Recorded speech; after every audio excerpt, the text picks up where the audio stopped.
editor of RBMO, Professor Bart Fauser, who will be moderating this session together with me. I have known Bart for many years, and you should really look to his amazing bio on our website. It's really an honor for me. He has been involved in almost every aspect of assisted reproductive technologies and has published more than 500 papers. Wow, congratulations, Bart. Mm-hmm. Bart has also held a prestigious position in academic institutions in the Netherlands and holds numerous leading professional society positions. Welcome, Bart. Thank you, Laura. That's a very flattering introduction. Thank you very much. So, yes, my name is Bart Fauser. I'm the editor-in-chief of RBM Online and chairing this session tonight with Laura Rienzi. She is an editor as of early this year, focusing on embryology. As you know, RBMO has a major long-standing background in embryology. And Laura is a senior clinical embryologist and laboratory director of Genera Centers for Reproductive Medicine in Italy, which she co-founded with Filippo Ubaldi in 2008. She has been active in many different societies all over the world, been also certainly very active in research and published numerous papers, all of course focus on embryology and how it affects safety, effectiveness, but also focusing on human gametes and zygotes, and so a very, very broad scope. For this evening, let's spend a little time because we selected 4 publications published recently in our journal, which will be highlighted this evening. The format that we chose is that there's going to be one first presenter, which is a more comprehensive, longer lecture, and thereafter the speech session, including 3 all different aspects, really representing the wide scope of the journal. It started, this journal, in the year 2000 by Professor Bob Edwards, of course, with a heavy focus on clinical embryology, but also basic science. And we try to maintain that legacy. So it's all from basic science to implementation. It is mainly IVF, but all different aspects, including reproductive endocrinology, technology and society. We have a new section, the RTS section, which started last year, which is a little bit away from the real science, but more what does it mean in terms of the society context nowadays. We look back at a very fruitful, productive year. We have focused on rapid review process so that authors who submit their manuscripts will know very timely whether we will continue with the process of refereeing, but also the time towards acceptance. We increase the volume and increase the scope, so the number of papers published, and all this certainly also results in a steady increase in the impact factor of the journal. So all in all, I have to say that we are pretty happy where we are, active as always. There's always numerous things we should do, and we have numerous plans for the future. We added new initiatives, for instance, something that we are going to start. So if you're interested, let me know. It's called a contribution next to the commentary, which we already have, where people can air their opinions about certain areas, but now countercurrent session, where we focus on people that come with different views against the mainstream. So I'd like to reassure you that we are still open for all new ideas, and we would welcome your feedback about this session, about the journal, and certainly also we would welcome your future contributions for consideration for publication.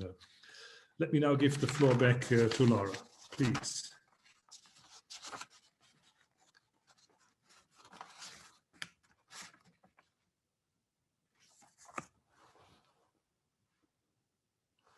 Oh, you're on mute. Sorry, but no, I'm on mute. Sorry. So I'm going to present the first speaker. or it's Mina Alikani.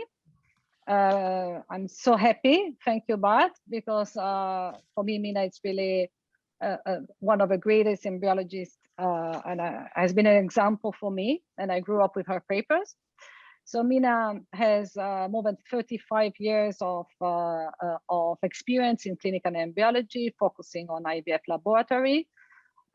She has always done a very meticulous practice with detailed observation, embracing new technology and teaching and training over all this time. So Mina is really a reference for us in the embryology session.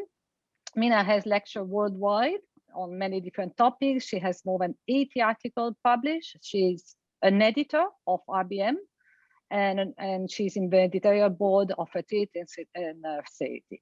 Of course, I encourage you to look to her bio, her full bio on our website. Mina lives in New York. So what time is in New York in this moment, Mina? It's 3:15, 3:10. So it's a great time to make a very interesting lecture. So please, Mina, the floor is for you. Thank you so much. You can see my slides? Yes, we can see your slides. Excellent. That's a good start. Thank you so much, Laura, for that lovely introduction. As you mentioned, I've had the privilege of being involved in RBMO since 2015, first as a section editor and then as an editor. So I'm very excited to be presenting at this live session, and I'm also grateful to I3 for facilitating it. In recent years, RBMO has published a number of consensus papers, some of which are listed here.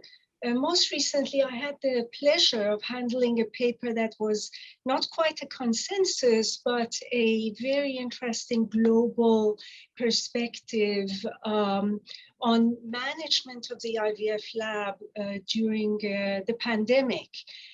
These are all excellent contributions, and I invite you to read them if you have not done so already.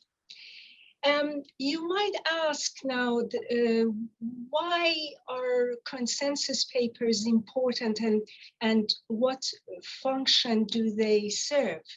Well, a consensus really encourages dialogue, debate, and discussion. It promotes an examination and re-examination of ideas and beliefs. And it also discourages an anecdote or myth-driven, if you will, approach to practice. My task today is to give you a taste of how helpful consensus papers can be to practitioners, and why they should be read carefully, and why RBMO would like to publish more of these papers. These papers are usually the product of collaboration among an international group of practitioners and experts who present the current state of the art, engage in a facilitated discussion of each topic, and through this discussion and debate, develop a set of guidelines and recommendations that will then be reviewed, peer-reviewed, and published in the journal. And today's paper that I would like to cover is one such example. The title is quite catchy. There's only one thing that is truly important in an IVF laboratory: everything. And isn't that the truth? This meeting was coordinated by Dr. Mohammad Fauser of Egypt, and included many expert practitioners and others who participated, including Dr. Sharon Mortimer, who was the reporter who had a heavy burden of writing down everything that was said and discussed, Dr. Alison Campbell, Dr. Rakowski, Dr. Raga Mansour, Dr. David Mortimer, Dr. James Catt, Dr. Morbeck, Dr. Janssens, Dr. Meindres, Dr. Mastenbrook, Dr. Rieger, Dr. Cohen, and Dr. Swain. On this occasion, I'd like to dedicate this talk to Dr. Raga Mansour, my dear friend, our colleague of many years, the Egyptian IVF pioneer, physician, scientist, and artist, who sadly passed away last December. She was a member of the 2018 Cairo Consensus Group and has always made significant contributions to the discussions.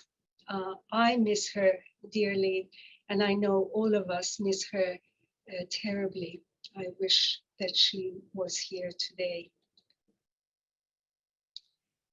So the guidelines were developed based on best available evidence or expert opinion and experiences.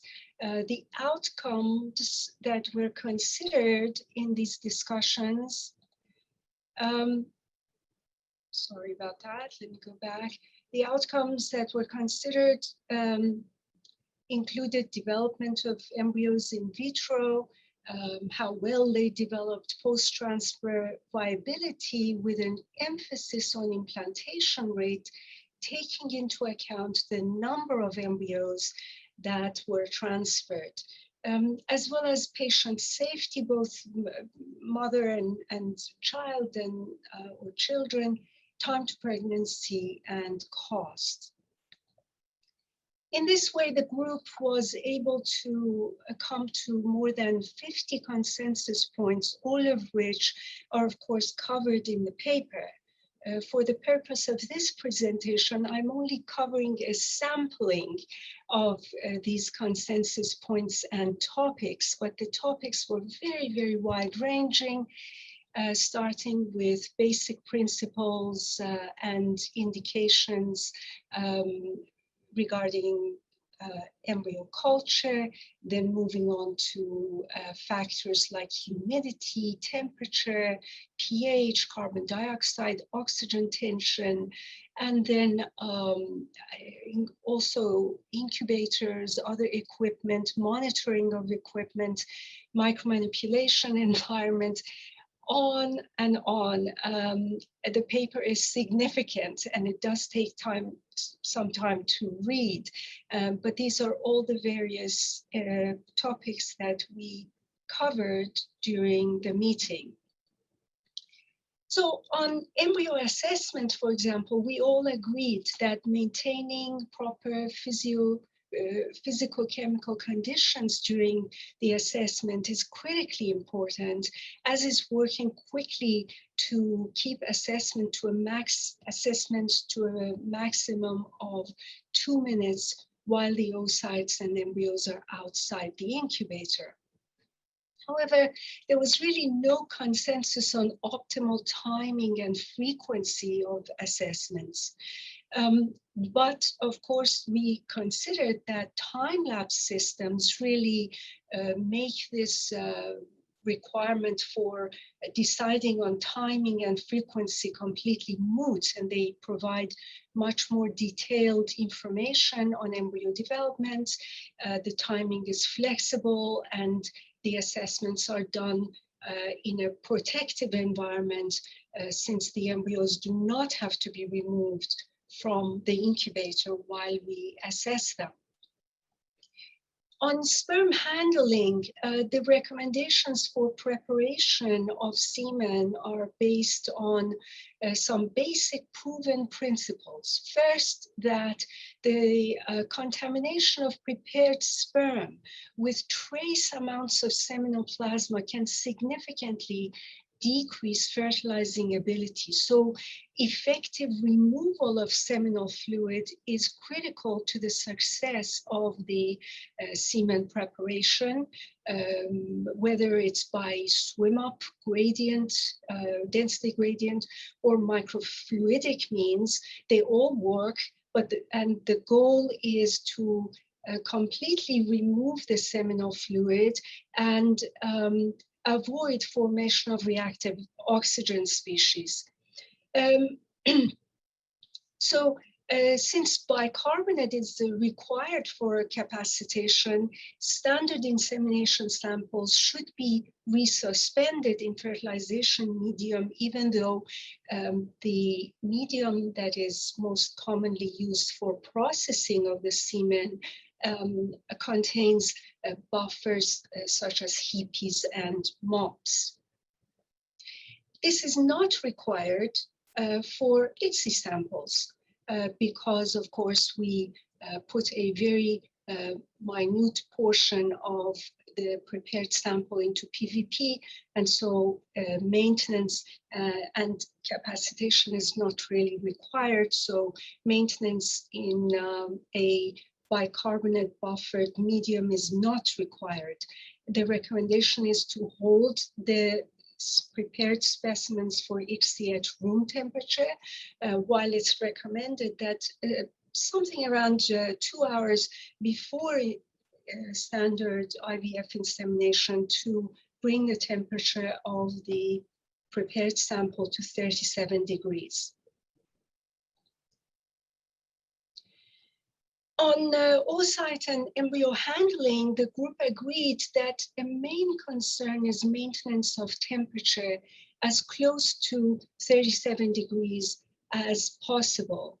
It's important to remember that heat loss occurs in pipettes, needles, and catheters, and in glass pipette tips, this loss could be as high as 5 degrees in 5 seconds. So it's very important to work fast. And by the way, heating catheters and pipettes and instruments like that that come in contact with gametes and embryos is not really effective, it could be counterproductive. And so it's discouraged. Instead, we have to use oil and work fast as we can in order to avoid excessive exposure to ambient air and a drop in temperature. Equally important is the maintenance of osmolality to about 250 to 290 milliosmoles per kilogram. In order to maintain osmolality, it's important to prevent evaporation of the culture medium. And in this sense, humidity and oil both help. But again, working fast is important. Maintenance of pH, again, very important, and to make sure that pH is relatively stable, we have to limit the time of exposure to ambient air, again, use oil and work fast. And of course, during all handling of gametes and embryos, we have to remember that these are live cells and we cannot treat them like ping pong balls and take them up and down pipettes and expect that they don't react to this, this sort of mechanical stress. They do, and we should not expose them to that kind of stress. On buffering and a pH, it's important to maintain a narrow and stable pH-E. Important to establish that range properly. Of course, the range varies based on media and ingredients, but generally, it's between 7.2 and 7.35. Even though in the paper we say 7.20, I think it's important to keep in mind that really, I don't know of anyone who keeps the pH at 7.20. I would change this to essentially 7.25 to 3.5, and even 2.5 might be a bit too low. But as I said here, and we agreed during the meeting, and Jason Swain has published quite a bit on this topic, there is no ideal pH really that we can define. So appropriate CO2 level has to be based on the target pH, and it of course varies based on elevation and the media composition. We agreed that despite some doubt in the literature that buffers like HEPs and MOPs are safe for stabilizing pH outside the incubator. So for short-term manipulation of oocytes and embryos, it's perfectly fine. But we don't know the prolonged, impact of prolonged exposure of gametes and embryos to these buffers. On light, we agreed that the main source of exposure is microscope light, but of course there's also ceiling lights and natural light. If you have windows in your laboratory, the impact can be on oil in the form of peroxidation, or even culture media leading to some degradation. The impact on gametes and embryos has been shown in animal studies, but not shown directly in humans, but it's best avoided. And the intensity, the duration of light exposure, and the wavelength all should be considered during all IVF procedures. Regarding temperature QC, we have to use appropriately calibrated and maintained and sensitive instruments and devices to measure and validate all surface temperatures.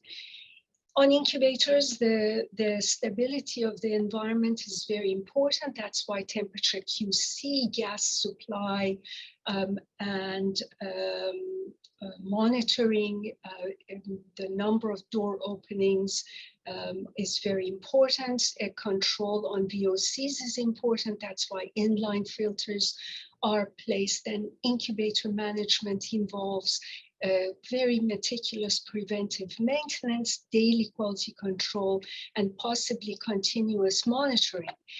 And, you know, I wanted to bring up this paper with respect to quality control in the lab, that we published this paper in RBMO in 2019, and in which I3's very own Giles Palmer, Jacques Cohn, and other colleagues used an innovative method to assess QC performance by 36 different laboratories around the world.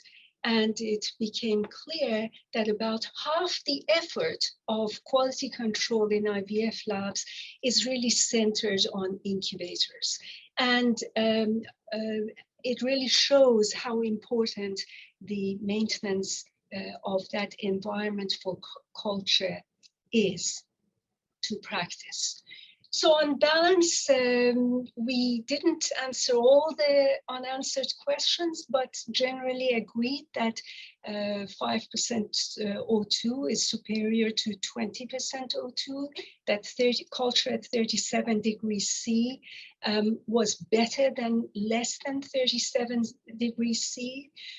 pH measurements are important, more important than possibly CO2 measurements alone. Use of commercial culture media is better than homemade media because of the rigorous quality control. And we did discuss some facets of blastocyst transfer and fresh and frozen embryo transfer as well, though we don't have really time to get into that. There were some areas where the evidence was equivocal, including, for example, the use of humid versus dry incubation, and as I said, optimal pH. Thank you so much for your attention. I would like to invite you, as Bart did, to submit your papers to RBMO and read RBMO. Thank you so much. Thank you, Mina. Thank you. It was really an excellent presentation, and I really enjoy reading this paper. You know what, Mina? Reading this paper, I really I mean, these people really focus on the importance of the environment around the embryo. Physical and chemical conditions around the embryo, which are very difficult to maintain. Don't you think that today we have too many sessions about embryo selection and not enough about embryo culture per se, which probably is the only key for the success? Yeah, you make a very, very good point, Laura. It's very clear that the environment is exceedingly important in the determination of the outcome. And it's so complicated. It is so complex. The smallest change can have a huge impact on the outcome. And so it is very important for practitioners to talk and to discuss their experiences and what things they consider as being important, and how we should best control the environment in which the embryos and gametes are maintained. That is an extremely important topic, and I do agree that we need to talk more. What happens when a manufacturer suddenly changes a component in the medium and you start seeing an effect on embryo development? How do we manage that? What happens when pH seems to be off and you are having trouble bringing it under control? All of these things are important. I think we should be discussing the topic much more than we do. So we encourage colleagues to submit paper on this topic also to our journal. It will be really very interesting for us and for the embryologist community. Thank you, Mina. Thank you See you so later much. on during the Yes. Q&A session. Now I'm going to introduce a new idea, the speed session. Sorry, Laura, let's spend a few minutes on additional questions for Mina. We'll have the questions together in the speed session, but for this, some separate questions. Is that okay? Of course. Sorry, Bart. No. Okay, Mina, thanks a lot. Let me, in the transition to, because I see there are some questions from the audience, but let me first, you mentioned about different culture media. When you come with all these complex, best practice recommendations about temperature and light and all the things you mentioned, it suggests that you can come up with one recommendation that would be equivalent for all different commercial culture media. Is there any evidence that these conditions may vary from one medium compared to the other? Yeah, that's a good question, Bart. We agreed, during this meeting, we agreed that the conditions of culture are really best established by the laboratory using the culture media and using specific incubators and the like. Because even though the composition, let's say two separate labs are using the same medium, but I set my incubators, I use incubator X and I set my incubator conditions, let's say CO2 conditions at 6.9%. But my colleague who is also at sea level and uses the same medium, it finds out that with his incubators that he has better development at a CO2 level of 6.0. Yeah. And so it's very, very important to establish those things practically for yourself, for the laboratory, even though some common practices are shared really by all users of the media. Thank you. Let's move to some questions from the audience, because you mentioned it several times about wavelength in terms of light. What would be recommended there, or would you recommend to work in a more dark environment without outside light? Yeah, we would definitely discourage, if you have windows, we would discourage having natural light come in. And we would cover all windows in that to prevent that.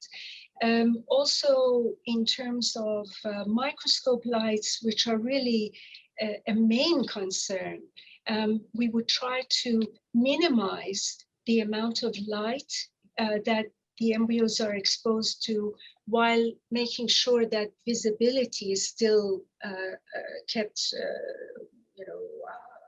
well. And so we can make observations, but not expose embryos to unnecessary amount of light. In terms of the laboratory itself, we always dim the lights. And again, the literature on animal embryos is there to say and supports the limiting of exposure to all kinds of light. We don't have any data specifically for human embryos, but we take the precaution of dimming the lights in all areas where gametes and embryos have to come out of the incubator. Another question for you, Mina, from the audience. You focus much on factors affecting embryo quality. How about competence of oocytes? Which are the laboratory changes or factors that could affect competence of oocytes rather than embryo per se? So, everything you do can affect the competence of oocytes and embryos. What we are aiming to do is to maintain their competence. We can't increase the competence, but we can certainly decrease the competence. We want to maintain their sort of innate competence. And I think the title of this paper really says it all. There are so hundreds of factors that can affect the competence of gametes and embryos that we handle during the in vitro culture process. In your view, what are the most important factors that could decrease competence of oocytes? Competence of oocytes, I think temperature maintenance is very, very important, because oocytes are very sensitive to temperature variations. I think that actual shear stress, mechanical stress to oocytes during, for example, hyaluronidase treatments can have detrimental effects on oocytes. We should absolutely treat them as they are live cells and not really lose sight of that while we are pipetting them back and forth. So temperature, stress, shear stress, and other stresses, oxidative stress, other stresses in culture. Mina, thank you very much. We have to My stop. pleasure. There are more questions. Maybe later on we will have time. We will have now to move to the speech session. And Thank Laura, you. please take the stand and introduce the speech session. Yes, thank you, Bart. The speech session is really very exciting because we will have 3 excellent papers that has been selected, being published in the last month on RBMO. We have also 1 review. All articles can be found, of course, online, and our excellent speakers' bios also can be found online. So we have Dr. Martin Stimpfel, Professor Fady Sharara, and Dr. Maya Sharon-Weiner. So I will briefly introduce them before the lecture. So Martin is the head of the IVF laboratory in the Department of Human Reproduction, Obstetrics and Gynecology, University of Ljubljana in Slovenia. He began his career focusing on stem cell and reproduction, and now he's mainly focused on sperm selection method, inheritance, epigenetic factors in the sperm. He's a member of the ESHRE, national representative, and he holds a position as a basic scientist in ESHRE Committee of National Representative. As I told you, for more information, you will find his full bio on our website. Then it's my pleasure to introduce you also Fady Sharara, Medical Director and founder of the VCRM Center. Professor Sharara is a board-certified reproductive endocrinologist, infertility specialist with extensive experience in all aspects of infertility, especially assisted reproductive technology. Professor Sharara is a clinical professor at George Washington University and has more than 80 scientific publications and book chapters. He's a recipient of multiple academic, clinical, and scientific awards. Dr. Sharara will give more than 250 invited lectures. And finally, we have Dr. Maya Sharon-Weiner. She's a doctor. She's part of a senior staff physician at the Department of Obstetrics and Gynecology at the Meir Medical Center in Israel. She's currently participating in the subspecialty training program in fertility and reproductive medicine in the IVF unit of the same hospital. I really welcome with the bottom of my heart all the speakers enjoying to make this presentation. We will start with Martin. The presentation is pre-recorded, but Martin is together with us. And he's going to talk about collecting semen samples at home for IVF ICSI does not negatively affect the outcome of a fresh cycle. We can start the video. Thank you. Inviting me, it really is a pleasure to be a part of such a great IVF initiative and have this presentation. So I'm going to talk about if it's okay to collect semen samples at home for IVF and ICSI procedures, and if this has any negative effect on the cycle's outcome. The idea for this paper, we got it when the pandemic started, and we were checking what are the guidelines from the society, from the professional societies, how to proceed with ART procedures. One of the suggestions was to minimize the time the patients are spending at the clinics, and of course, one approach is also to bring the semen samples from home. We started this already in year 2017 because we had some renovations at our clinic, and we were forced to suggest to patients that they bring the semen samples from home. And when we realized that this doesn't have any negative effect on the cycle's outcome, we followed this approach in following years. Because we realized that there is not many data in the literature, we prepared this paper, and we've collected all the data, from all the cycles from year 2019, and this is more than 1,000 cycles. We performed generalized estimating equations analysis, and with regarding to the semen quality, we find out that the concentration and the motility was even better if the semen samples were collected at home. We followed with analysis of cycles, what were the outcome, and basically there was no difference between the groups. The only difference we observed was not part of this, was not really important from the perspective if the semen is collected at home, because there was difference in proportion of polyploidies and in freeze-all cycles between this group. When we prepared this paper, we didn't have any data about deliveries and abortion, so we added this data now, and as you can see, it doesn't seem that the approach for semen collection would have any negative effect. Beside this analysis, we also performed some other analyses. We analyzed only first cycles, because in this analysis all the cycles are together. And also, if we analyzed only first cycles, the results were very similar. We didn't find any significant difference in the outcome between the tested groups.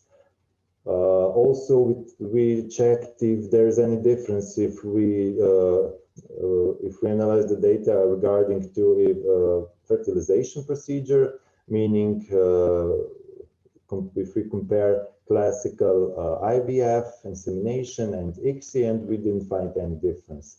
There was some differences if we checked the data regarding the proportion of mature oocytes. We did this because in some pre-analysis and also during the peer review procedure, we had a discussion if this might have any effect. We found out if we analyzed the subgroup of the patients, the subgroup was consisted with patients who had more than 9 oocytes and less than 17% of immature oocytes. This was the average. And we realized that in this case, the pregnancy rate was even lower if the semen was collected at clinic. But here I show only a few most important data, but you can check all other tables and results at Reproductive Biomedicine online journal at their web page. So to conclude, we find out that collecting semen at home might have even a positive effect on sperm quality because sperm concentration and motility were higher. We didn't find any significant difference in terms of oocytes, embryos, and pregnancies if semen is collected at home. Therefore, we can suggest that this approach is safe and has no negative effect on treatment outcomes. Thank you, Martin.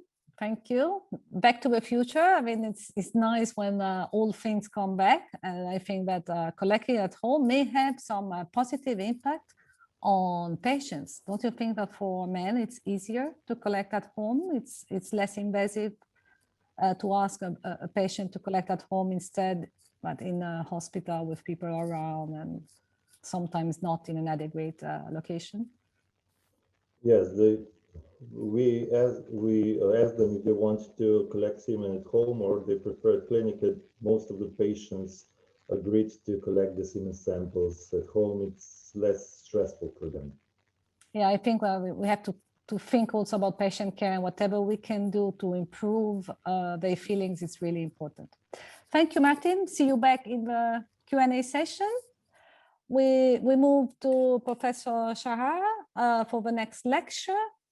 2008 financial crisis versus 2020 economic fallout, how COVID-19 might influence fertility treatment and live births.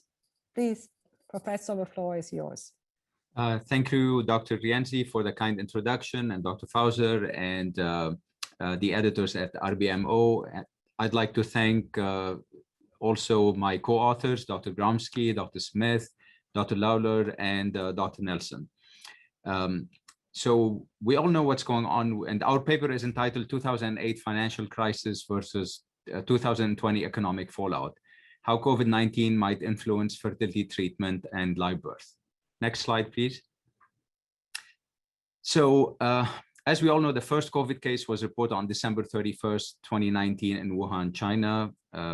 Regardless of the paper in the Wall Street Journal yesterday about 3 lab employees having flu-like symptoms in November.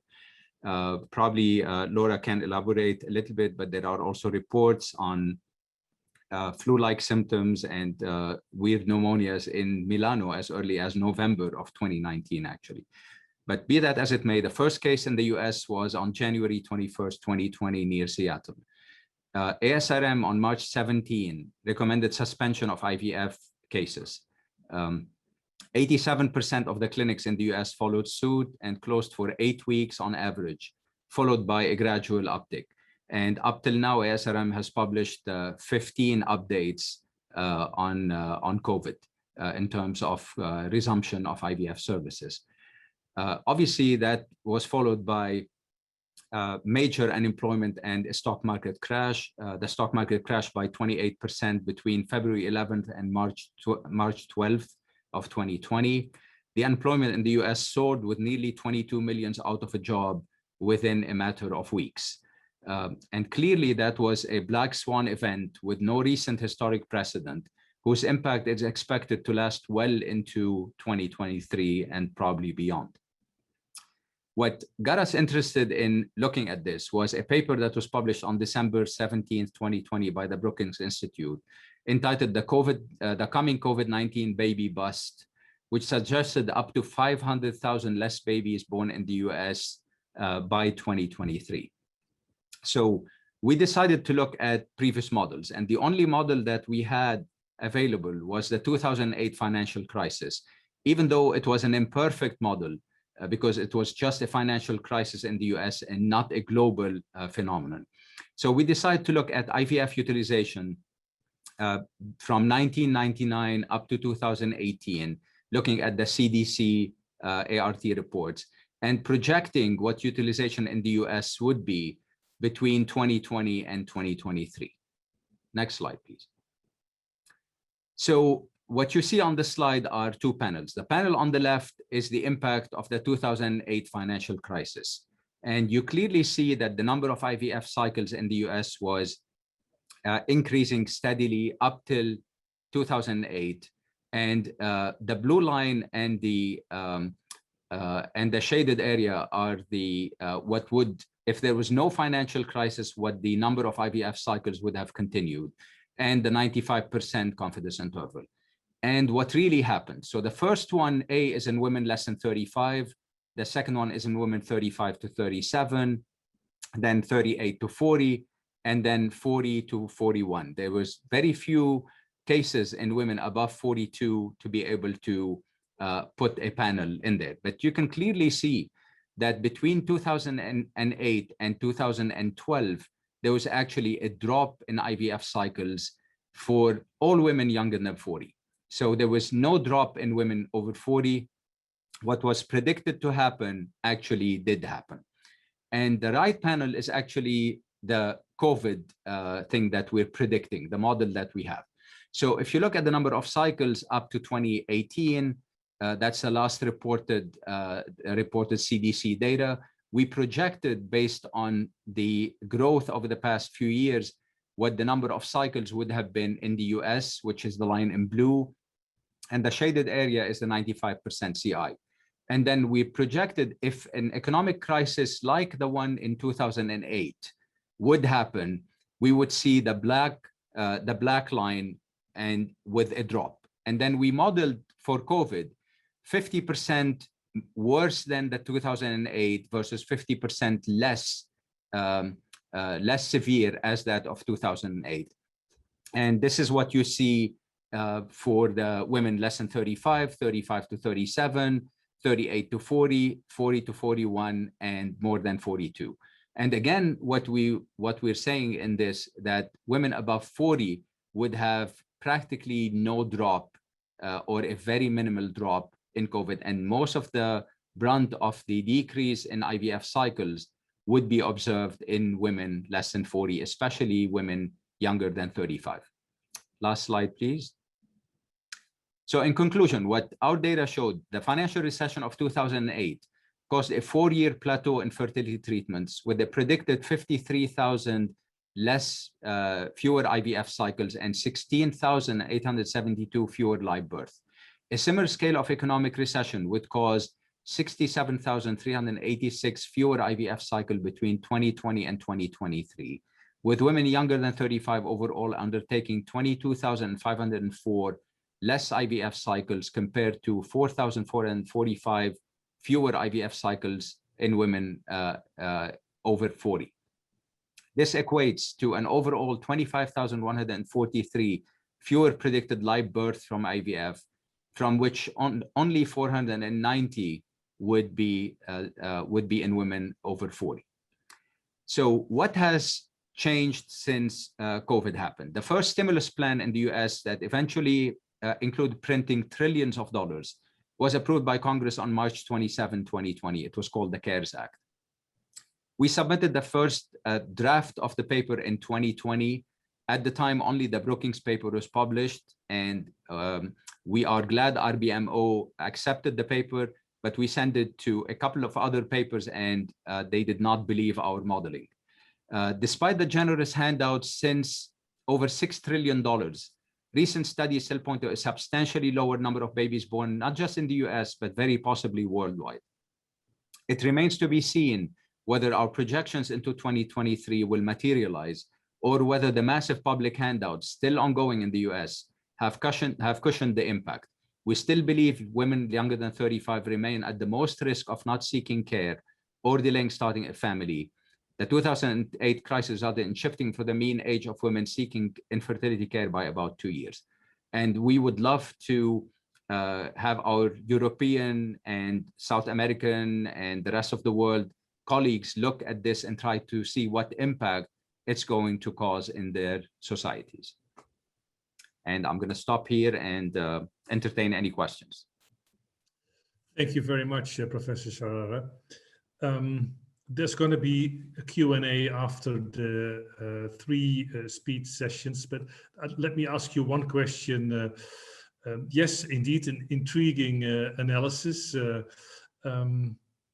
Could you speculate a little more on, so you have observed what happened in 2008, the economic recession. In COVID, at least in Europe, the economic recession is much less pronounced, number one. And number two, there it's not just money, but it's also the COVID itself, of course, how it affects individuals, how it may affect pregnancy, how that may prevent people from the wish. So could you speculate in a little greater detail about the similarities and the differences between the crisis now and the financial crisis in 2008? Yeah, that's an excellent question. So obviously the model of looking at 2008 is nowhere near what we're seeing with COVID. Okay, so what we saw in 2008 was a financial one. So not many people lost their jobs, but it was mainly a financial sector that was affected. Obviously, hotels and travel industry, everything kept going, but we definitely saw that drop in 2008 of people not being able to afford IVF. And definitely in the US, the model is very different because we don't have socialized medicine. So we have 15 states in the US that offer IVF mandates, but for the rest, there's no mandate and patients have to pay for this. COVID, there's also the fear factor. So for the first time, we started seeing young women not wanting to have children. So this is new. Obviously, the disease itself, we just did not know early on if COVID is going to be like Zika and cause congenital anomalies in newborn. So the fear factor was absolutely real. And what we saw, at least in the first few months after COVID, very few women wanted to come in and do IVF. They just didn't know what was going to happen. We didn't have vaccines. Obviously now at least 60%, about 60% of the adult population in the US is vaccinated. And that's not the case for the most of the world. So we cannot really project what's going on in the US on the rest of the world. But there have been many, many publications since the first paper, all pointing to the same thing, that this is much worse than people are anticipating. And the fear of young women delaying having children is a real thing. And I would love to hear what's going on in the Netherlands or what's going on in Italy and the rest of the world, whether this is what you're seeing or not. Even though IVF is paid for, are patients coming in to have children? Thank you very much. We'll have time for discussion later on, but we now have to move to the third and last presenter, Dr. Maya Sharon-Weiner. And she will speak about a totally different topic, conception after early IVF pregnancy loss. Should we wait? Please, Dr. Sharon. Thank you. Hello to you all. I appreciate the opportunity to speak to you today about my research named Conception After Early IVF Pregnancy Loss. Should we wait? Next slide, please. So we all know that infertile couples facing IVF treatment are often very anxious, as the process is physically and emotionally challenging. But of special interest is the chance of achieving pregnancy following a recent IVF cycle that ended in early pregnancy loss. Approximately 5% of in vitro fertilization cycles end in early pregnancy loss, representing 50% of pregnancies resulting from IVF. But the literature contains conflicting data concerning the prognostic impact of a pregnancy loss on the subsequent IVF cycles. Some reported a higher success rate after first trimester miscarriage during the next IVF attempt, while others reported that miscarriages negatively affects conception rate. The IVF population includes a large proportion of women with a time-sensitive diagnosis who may desire a subsequent pregnancy immediately following a miscarriage. And the data regarding the importance of the interval between preclinical or clinical pregnancy loss during IVF treatment and the outcome of the subsequent cycle are limited. So the research question was, is the interval length between an early pregnancy loss and the following treatment cycle a predictor for achieving clinical pregnancy among IVF patients? That was a retrospective cohort study of 257 women who reinitiated treatment after first trimester IVF pregnancy loss between the 1st of January 2014 to the 2018. The inclusion criteria were women aged 18 to 40 with normal uterine cavity who experienced first trimester pregnancy loss at less than 14 weeks after IVF, and they were included. Miscarriages were classified as spontaneous, biochemical, medical, or surgical. The primary outcome measure was the result of the IVF cycle after the miscarriage. Next slide, please. So these are the results, some of the results. So 287 women who experienced first trimester IVF pregnancy loss were identified. Baseline characteristics including maternal age and paternal age and BMI and smoking status and gravity and parity and basal FSH and infertility type and IVF indication cycle sequential number were presented at the article at table 1. In general, 32.7% patients achieved a pregnancy in the first cycle following the pregnancy loss. The mean interval from the first trimester pregnancy loss to the following cycle was 109.2 days, and the median was 70 days. Table 2, as you can see, describes the baseline and cycle characteristics in the first IVF cycle following a pregnancy loss. According to clinical pregnancy outcome, there was no significant differences in the intervals from pregnancy loss to the next IVF cycle between the 84 women who achieved pregnancy and the 173 who did not. And no other background characteristics was significantly different between these two groups, except that more embryos were transferred in the group that achieved pregnancy. In a survival analysis for the time interval by type of miscarriage, as presented in figure 2, we found that after a chemical pregnancy or spontaneous miscarriage, patients experienced significantly shorter interval to next cycle. as compared with miscarriages managed medically or surgically.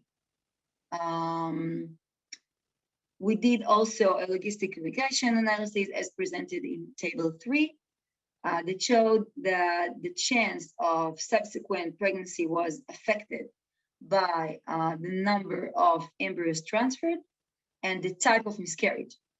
Medical and surgical miscarriages were related to lower likelihood of pregnancy compared with biochemical pregnancy, which was the reference group. Next slide, please, and the last one. So in conclusion, first, among patients diagnosed with first trimester pregnancy loss after an IVF cycle, the interval to the subsequent IVF treatment was not associated with the chance of achieving a clinical pregnancy. Second, the type of miscarriage was associated with pregnancy outcomes. Miscarriage managed medically and surgically were related to a smaller chance of achieving clinical pregnancy as compared to chemical and spontaneous miscarriages. Also, when clinical pregnancy was achieved in the first post miscarriage cycle, the chance of a live birth was higher with shorter intervals, whereas another miscarriage was significantly related to a longer interval between miscarriage and the next IVF cycle. So in conclusion, based on our results, resumption of IVF after a pregnancy loss should not be postponed. On the contrary, shorter intervals were associated with greater likelihood of live birth. So thank you for listening, and I would like to thank Dr. Anat Hershko and Professor Adrian Schulman at the IVF unit at Maya Medical Center in Israel. Thank you very much, Dr. Sharon. A clear presentation. Before we move to the Q&A session with the audience, let me start with asking you one question. Your conclusion is clear based on the data. My question to you would be, is this only restricted to IVF? We know early pregnancy loss also happens after a natural conception. Would it be different under those circumstances, or would you recommend those women as well that they can start working on the next pregnancy fast and they don't have to wait? Well, actually, the idea for this research came from the fertile population. And we thought maybe we should examine it on the subfertile population. So the literature is conflicting also about this population. Some of them recommend to wait for half a year. Some of them recommend to wait only 2 months. So I can't be very clear about it. There are very limited data about it. But we concluded that maybe in our population, IVF population, women who were treated with a surgical treatment are maybe they are different population than the others. So different characteristics. But I can't be sure, I can't be conclusive about what you asked. Okay, thank you very much. We can now move to the Q&A session. Laura, could you start, please? Of course, my pleasure. So there's a lot of questions from the audience, so I'm going to pick up 2 or 3 together for Martin. Martin, are you? Yeah, here. Okay, so are you ready? So the questions are related to traceability of the sample. Many centers does not allow the patient to collect at home. And also regarding the timing for deliver the sample, the timing for preparation. Okay, about the time, we advise the patients that the semen samples should be delivered to clinic if it's possible within an hour, but the maximum time should be 1 hour and a half. Well, our clinic has some advantage here because our city is in the middle of the country, so most patients don't need more than an hour to come to our clinic. So this is an advantage for us. About traceability, when the patient collects the semen sample at home, that doesn't mean that somebody else brings this sample to the clinic. They bring the sample by themselves, and they also sign the consent that the sample is theirs, and they're giving it for the procedure. So there is no trouble with traceability. Easier in a small country with a very well located center, but so I agree that if it's too long and the patient is too far from the center, is more difficult. Yeah, Thank we you. advise the patients if there is more than 1 hour and a half, they think they will come to clinic, they should collect the sample at the clinic. Thank you. So an opportunity, but not for all, depending on where they live. Can I make another question, Bart? Yes, please do. Thank you. To Professor Sharara, I really enjoy your lecture. I really love this kind of exercise. It's fantastic to try to prevent what can happen and help maybe somehow to moderate the effect of a crisis or a pandemic situation. But I have quite positive message from Italy. So we were the first European country affected by the virus. It's clear that spontaneous pregnancy in December 2020, the first data available, because we were in lockdown in March. So the first natural pregnancy, the delivery of the first natural pregnancy are, of course, end of November and December. And unfortunately, we have a big drop. And Italy, it's already really in a very high grade of denatality. So we are very worried about this. Instead of being -3-4% for December, we are -10. But the good news, this was the bad part of the story, but the good news is that IVF is growing in every population very fast. So I believe that lockdown, March, April, and May for us was terrible for spontaneous conception, the fears, the unknown situation. IVF patients were stopped. But after the lockdown, at least IVF patients are growing a lot. So this is really for us a surprise and I think a positive message that we should check better all around the world. I think that's a great message. Unfortunately, this is not what we're seeing in the US. There are few states that have reported their birth rate for 2020.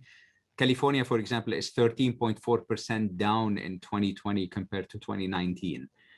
So as you know, the US without immigration would be a negative population growth. Many countries are like this, unfortunately, now. So we have to see what the future is going to hold in the US. Obviously, one of the things we did not factor in the paper was the effect of frozen embryo transfer that may have. And as we all know, in the US, we're doing much more PGTA cycles than regular cycles. So the number of fresh cycles per se may not reflect really the outcome afterwards. As more and more, we surpass the number of frozen embryo transfers where more than fresh cycles started increasing beyond the number of fresh cycles about 2 years ago. And I expect this trend is going to continue. So we're doing less fresh starts and the number of FETs is going through the roof. So we'll have to see what happens.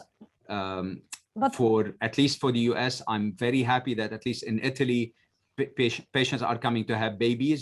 This is not what we're seeing in the US.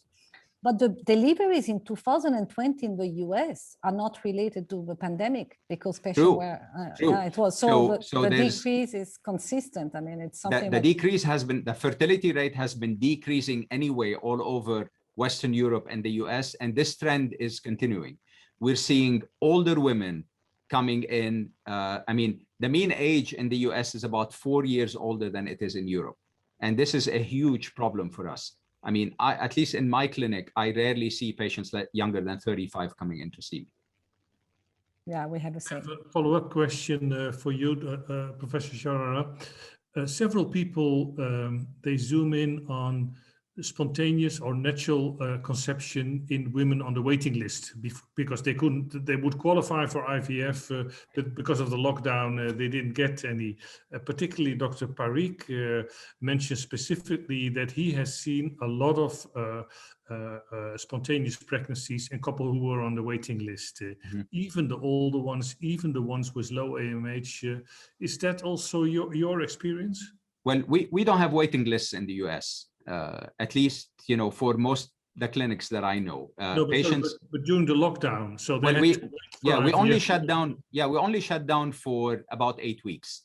I actually was one of the 13% of the clinics that remained open. Very few patients were coming during that time, but you know, in an 8-week time frame. We definitely did not experience many patients calling us telling us that they were pregnant. We have a much harder core patient population in big cities in the US. Mina can collaborate on this, but for most of us in the US, the biggest diagnosis is actually diminished ovarian reserve, which is age related.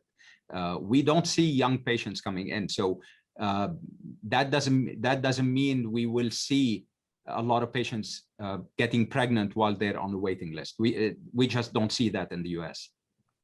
Okay. We have some Australia, Karen Bell, telling us that they also experienced a big surge in IVF patients in Australia, 2020 and 21.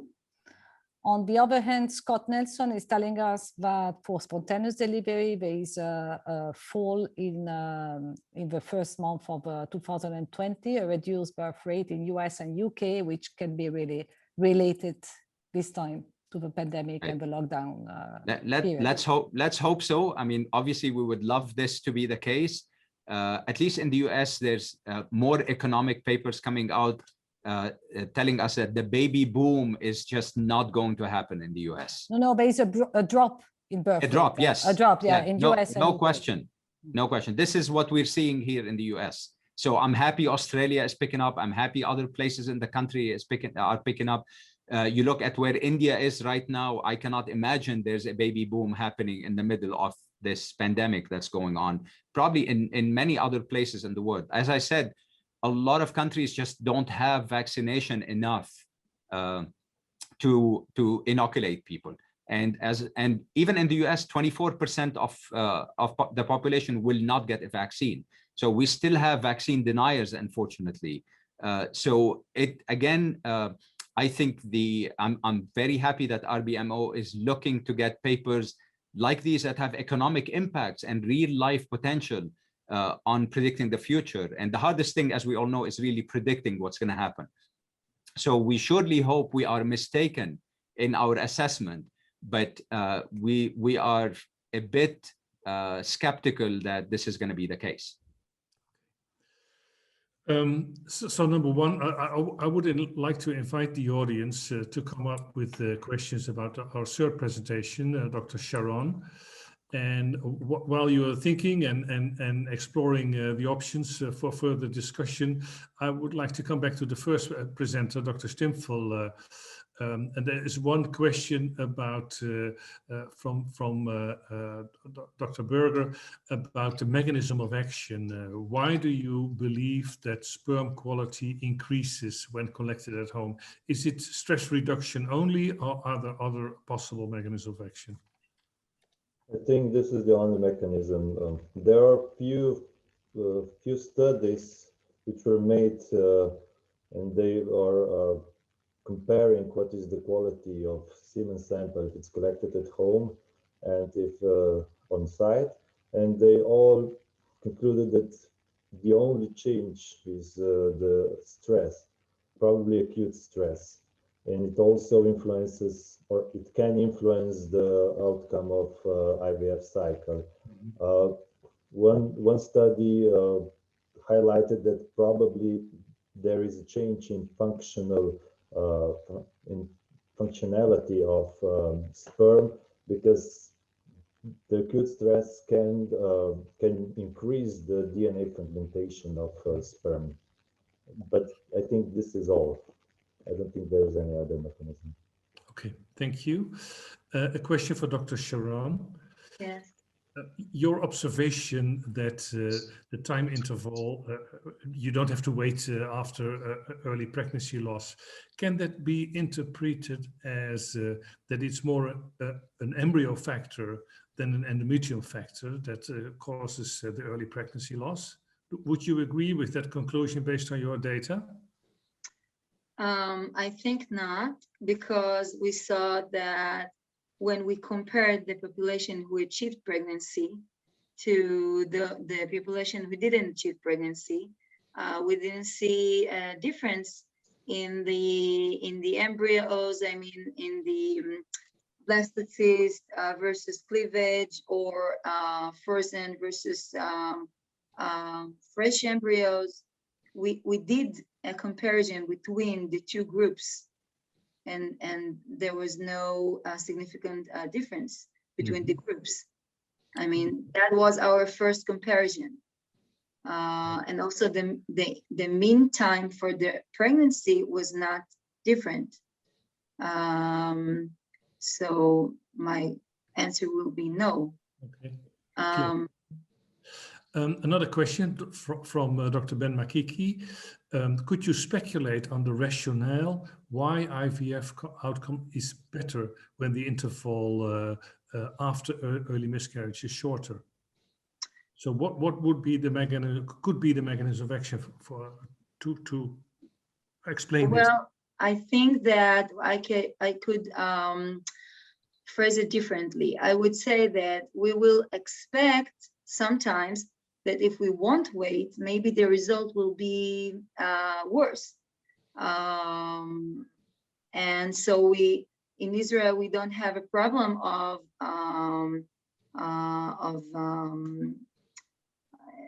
in terms of money. I mean, IVF treatments are sponsored by the government. So sometimes we are thinking maybe to wait, because maybe the implantation will be better in terms of miscarriages. But women in Israel are very anxious to, to get ready to the next cycle. So we thought at the beginning that maybe there'll be a different, in the worse outcome. But we realized that this is not true. I mean, if we do start immediately after the miscarriage, we won't expect worse outcome. That's what we were saying. Thank you. Maybe Laura, back to you. Yes, I have a comment. Focus on Mina's presentation. There are some comments there as well. Yeah, there is a strong comment coming from a big expert, Professor Rusty Poole, Mina, but respectfully disagree on temperature sensitivity of the oocyte. The oocyte are much more sensitive to aging than to temperature modification. Would you comment on that? Hi, Rusty. He said excellent and elegant presentation at the end of the sentence. At the end of it, just to balance it, yeah. Well, he always has great questions and always makes me nervous to answer. And I didn't know he was in the audience. So,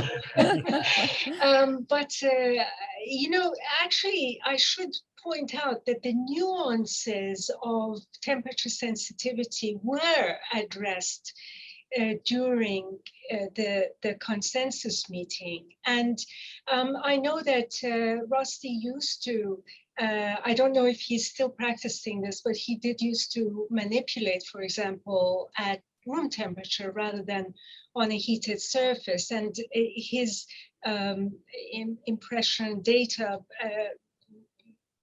were that it wasn't necessary to perform micromanipulation at 37. Now, I don't know if he still practices that way. But yes, there are nuances there. I think that the point is long-term exposure to low temperatures. And there was another point that was agreed, that we would prefer to see exposure to lower temperature than higher temperatures. Sure. So, you know, there are a lot of nuances there, and I would refer the audience to the paper to kind of understand where the discussion or how the discussion proceeded during the meeting on temperature.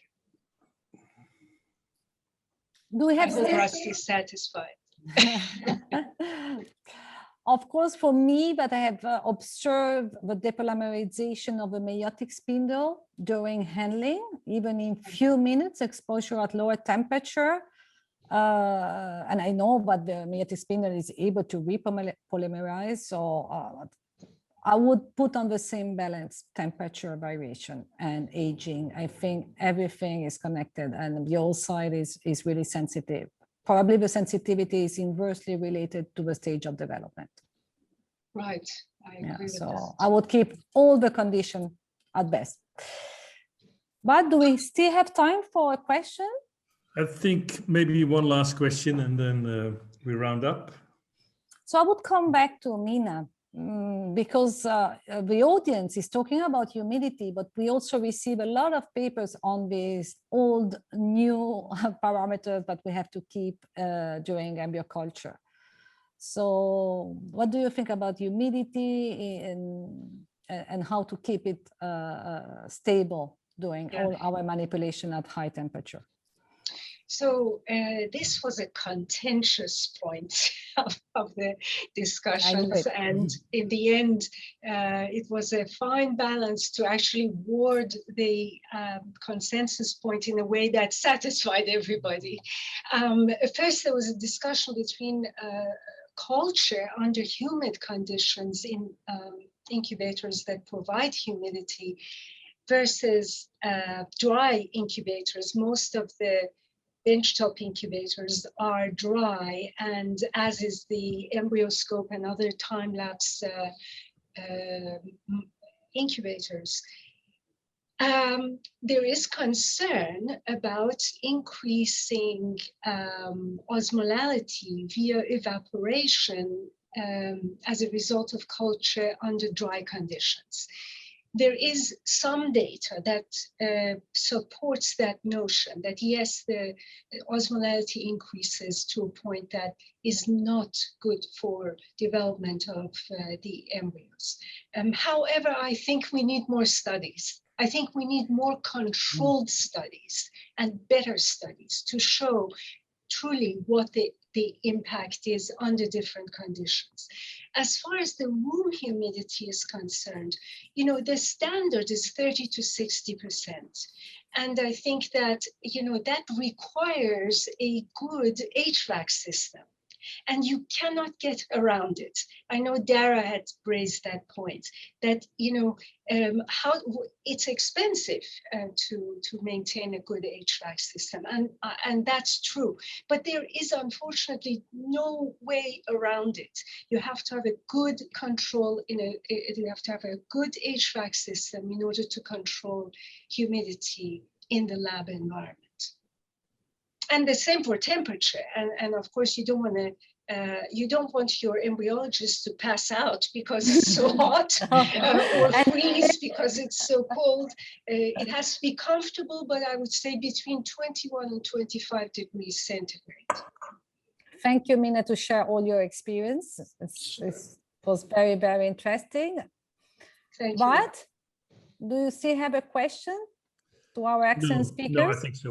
Let's slowly wrap up. Really? Please, Nora, you first. I want to continue. I love this session.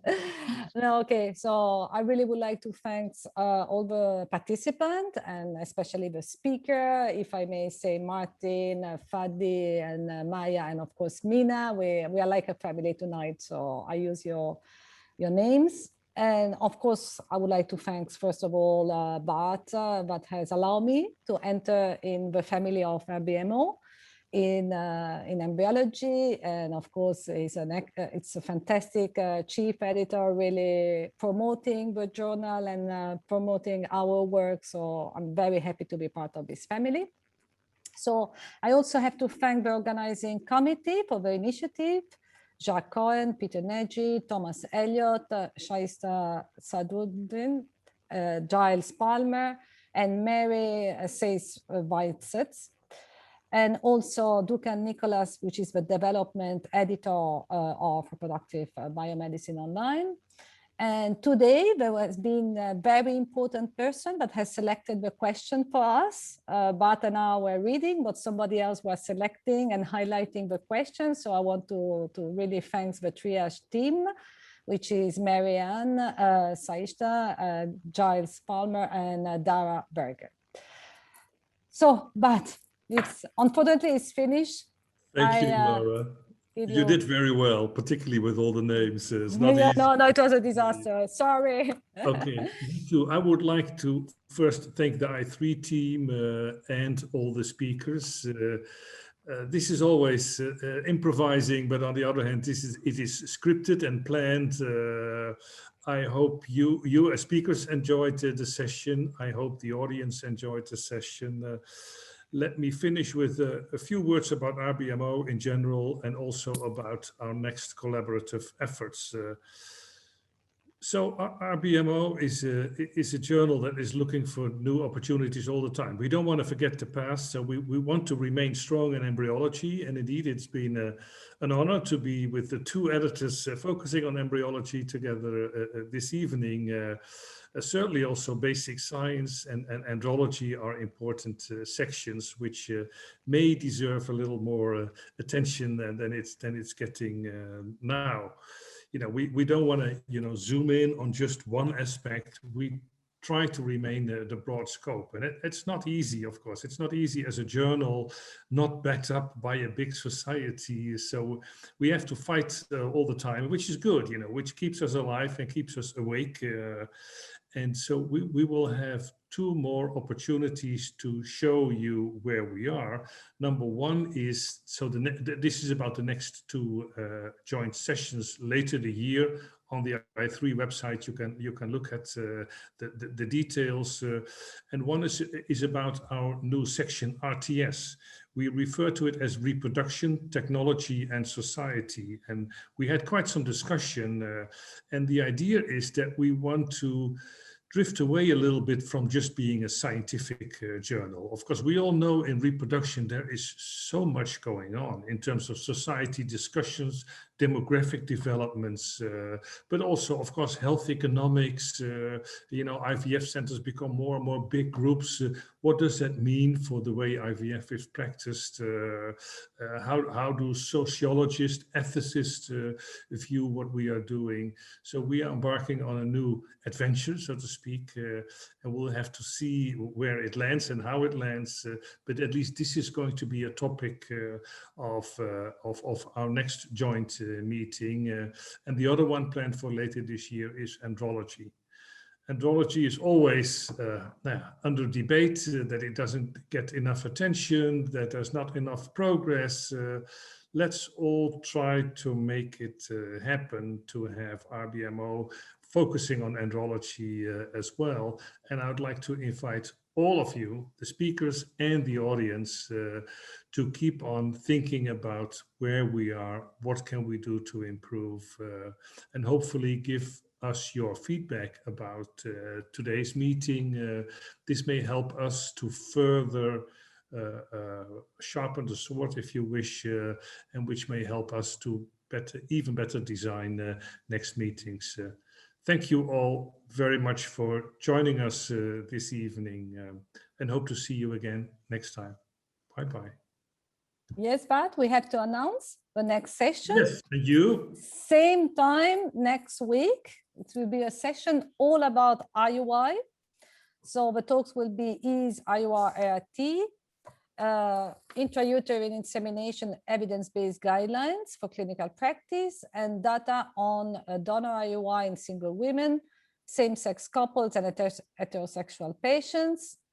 Incredible speaker, incredible team. So see you same time next week for the next session. Bye-bye. Thank you, everybody.